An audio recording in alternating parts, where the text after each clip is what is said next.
Hey, it's Kyle for Slamfire Radio here. Got out to the range, gonna test out this Girsan MC312. Just had this across the bench, did some work to the load port, and just a little bit to the two-piece shell catch. If you've listened to the show, heard me talk about it, or seen me even show a little bit about it on the show. But really interesting. It's a $500 shotgun for retail. It takes a Supernova thread for your tube extension, and I want to see how viable it is as a budget entry-level shotgun for 3-gun, IPSC, whatever. So I got a few loads, like standard score 7.5 1 ounce is going 1200 feet per second. Then I got some Challenger. This is a number 8 1 ounce load, and I think it's doing 1200 as well. Then I got some Win 3-gun. That one's interesting. It's another 1 ounce load, 7.5, but it's extra light. Like, if I remember, it's going about 1100 feet per second. And like the Benelli's, you've got to do some work to the recoil spring, or just get a new recoil spring to run those. So I'm interested to see if out of the box, if this will run those, because I haven't touched the recoil spring on this at all. There is a review up on the Slamfire channel where I took this, broke this right down, compared it with the M2, and if you watch that, you'll see there's something interesting that with this recoil spring that to me, it seems a little promising. Here's the first 4 shots out of the Girsan MC312 with just your standard competition load.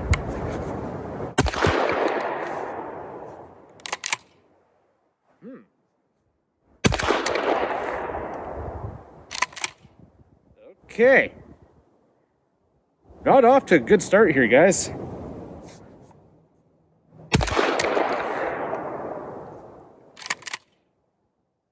Not off to a good start at all. That hasn't cycled a single round.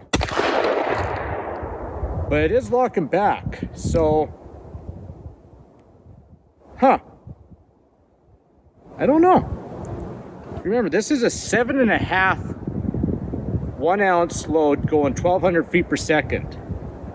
It should cycle these. But let's give it another 4, and maybe this video is just done before it even started.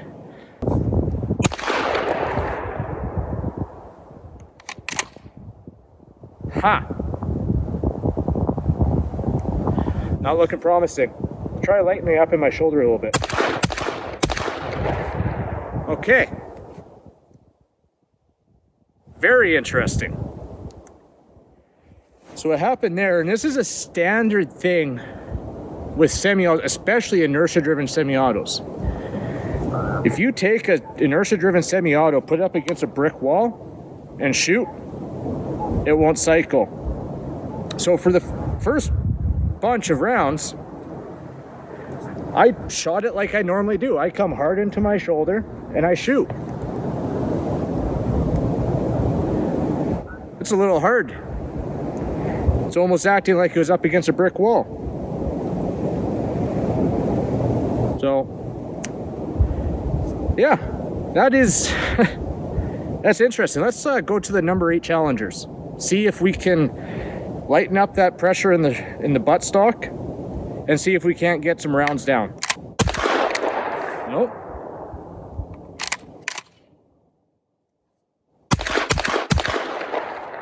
Okay.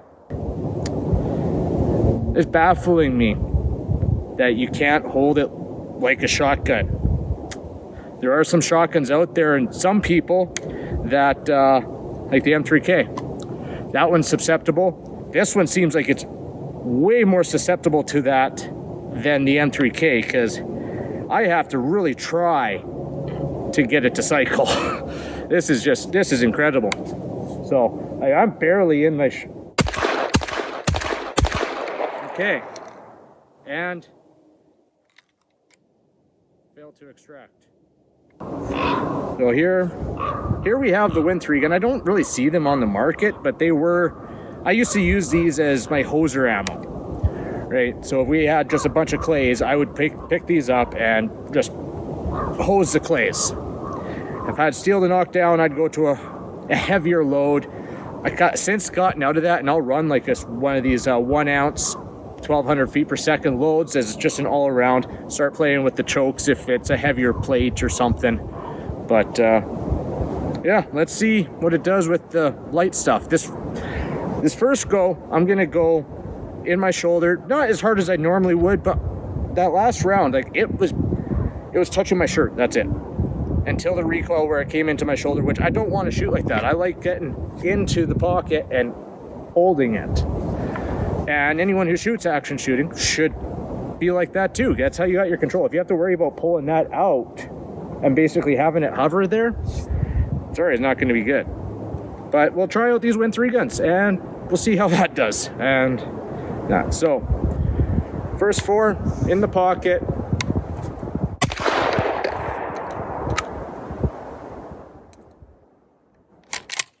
I think we know where this is going.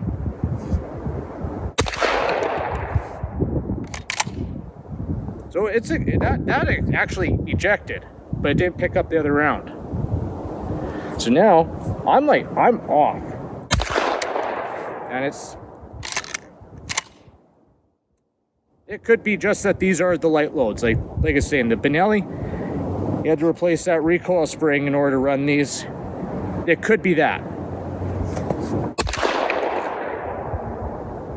And you can see right there, that was my last round, and it did not lock back.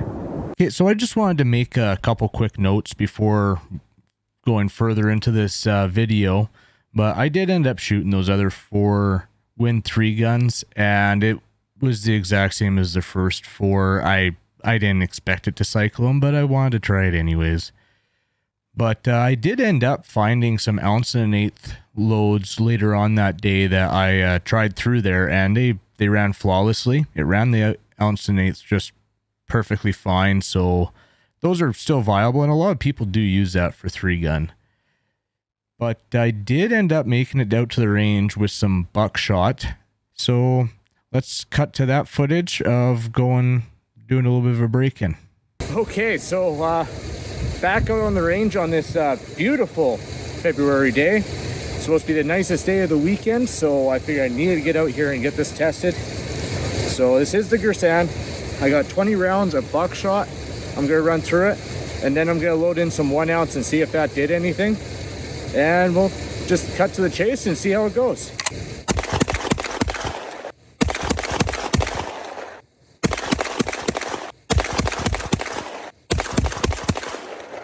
Okay, so got the belt loaded back up. These are 1 ounce number 8 Challenger loads doing 1200 feet per second. So normally I would take this down and clean it, but it's -14. I'm running out of time. The rest of the weekend's just gonna be even worse than today, so I'm just trying to get this done so we can get this video out. But it should still give us a good indication on whether it's doable. So with that, let's go at her.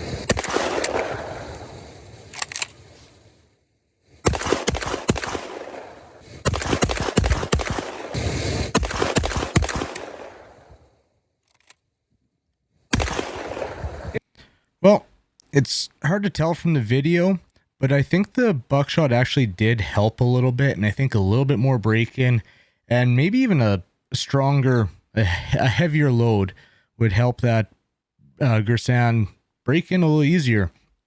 When I went and shot, like I said, it's hard to tell from the video, but when I took the 8 ounce, or not the 8 ounce, the 1 ounce number 8s, I felt like I could shoulder it a little bit harder than I was before. Before, it basically was out of my pocket, barely even touching my shirt to get it to cycle. This is the buckshot I was using, this Rio low recoil buckshot. So it's a 9 pellet, 1200 feet per second.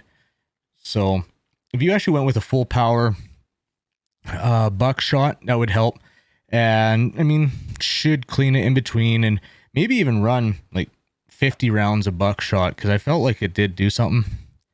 Another thing you could do, that Girsan comes with a spacer on that recoil spring, and could try taking that out too. We didn't do it, but you could try doing it. But overall, I think it is a very viable option for 3-gun. I mean, it's a $500 shotgun, and I mean, if you do your own load port, well, cool, you're into it for the $500 and a tube extension. Tube extension, you know, maybe at most a couple $100, depending where you go and whatnot. So if you pay someone to do the load port, really you're probably into it for about $1,000 to $1,100, and you got a race ready Girsan. So when you compare it to other shotguns and what you got to do and cost and everything, it's still cheapest shotgun to get you into for 3-gun or even IPSC shotgun, anything like that. So yeah, that's my final thoughts. I do think it's a viable option. After my trip to the States here soon, I'm actually thinking I might actually try and buy one of these and, well, yeah, try and buy one and actually do it up and actually have it here so I can do some testing on it over time. It was a buddy's gun. He wanted it back because, 3-gun season starting, so I only had so much time with it. But yeah, if you're looking to get into the game and you're looking for budget, I think it's actually very, very viable option. So hope you enjoyed the show. The show is on the Slamfire channel, but it's not the Slamfire show. So thanks for watching the video. We're close to being able to monetize this thing. So you know what? If you're watching this, you like what we do, I think we're going to try and get a little bit more of these more digestible videos out there too. Even just little snippets, whatever. I don't know. We've got to talk to everybody else. But yeah, what did I say? Like, share, subscribe, and we'll see you guys every Thursday night when we record live.